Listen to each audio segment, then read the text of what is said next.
겟세마네 동산에서 체포되시는 과정 가운데 예수님께서 처음부터 끝까지 하나님의 뜻을 이루어 드리고자 하는 마음, 그것이 계속되어진 것을 볼 수 있습니다. 그래서 우리가 첫 번째로 생각할 것은 우리 삶에서 하나님의 뜻대로 사는 것이 가장 행복한 일이다. 성경을 자세히 살펴보면 어떤 때 하나님의 역사가 일어났습니까? 어떤 때 복된 일이 일어났습니까? 바로 하나님의 뜻이 우리 삶에서 이루어지고 하나님의 말씀을 붙들고 살 때, 그때가 가장 행복한 때입니다. 대표적으로 연약한 믿음 가운데 있던 제자들이 언제 담대해졌고 성령 충만해서 복음의 증인으로 살았습니까? 바로 하나님의 말씀을 붙잡았을 때였습니다. 여러분, 오늘 내 삶이 하나님의 말씀을 붙잡고 하나님의 뜻이 이루어지는 삶이 될 때 행복을 느낄 수 있습니다. 어떻게 그러면 하나님의 뜻대로 살 수 있을까? 첫 번째는 기도하는 것입니다. 기도할 때 하나님의 뜻대로 살 수 있습니다.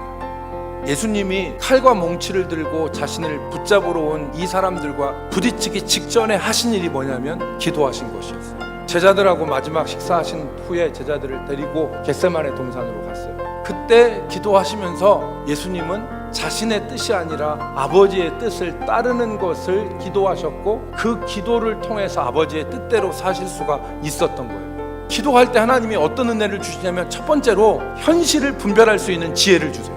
내 욕심과 내 정욕을 제어할 수 있는 힘을 주시는 거예요. 두 번째는 우리가 하나님의 뜻대로 살려면 그럴듯한 명분을 버려야 돼요. 감정과 명분이 사람을 하나님의 뜻에서 멀어지게 해요. 감정 따라 사는 것이 아니라 하나님의 말씀 따라 훈련하며 사는 것이 신앙생활입니다. 예수님은 하나님의 뜻을 이루는 것을 우선시하셨어요. 내가 만일 그렇게 하면 이런 일이 있으리라 한 성경이 어떻게 이루어지겠느냐 하시더라고요. 감정적으로 이것을 싸우게 된다면 이 일이 이루어지겠다고 기록된 하나님의 말씀이 이루어지겠느냐. 예수님은 옳고 그름의 문제가 아니라 지금 하나님의 뜻이 이루어지는 것을 우선적인 문제로 삼았던 것입니다. 내 삶에 하나님의 뜻이 이루어지고 내가 하나님의 말씀을 붙잡기 위해서는 그럴듯한 명분을 버려야 돼요. 그게 감정이고 그게 옳고 그름이고 명분이라 하더라도 그걸 버릴 수가 있어야 됩니다. 그리고 하나님의 말씀을 이루는 것, 이것을 먼저 생각해야 돼요. 세 번째는 이해와 용서의 마음으로 사람들을 대해야 됩니다. 내 삶에서 하나님의 말씀이 행해지고 하나님의 뜻이 이루어지기 위해서는 나를 대적하는 사람, 원수라도 하나님의 뜻을 이루는 섭리적 관점에서 그를 바라봐야 됩니다. 56절에 보면 예수님이 그들을 용납하고 이해하신 것을 볼 수 있습니다.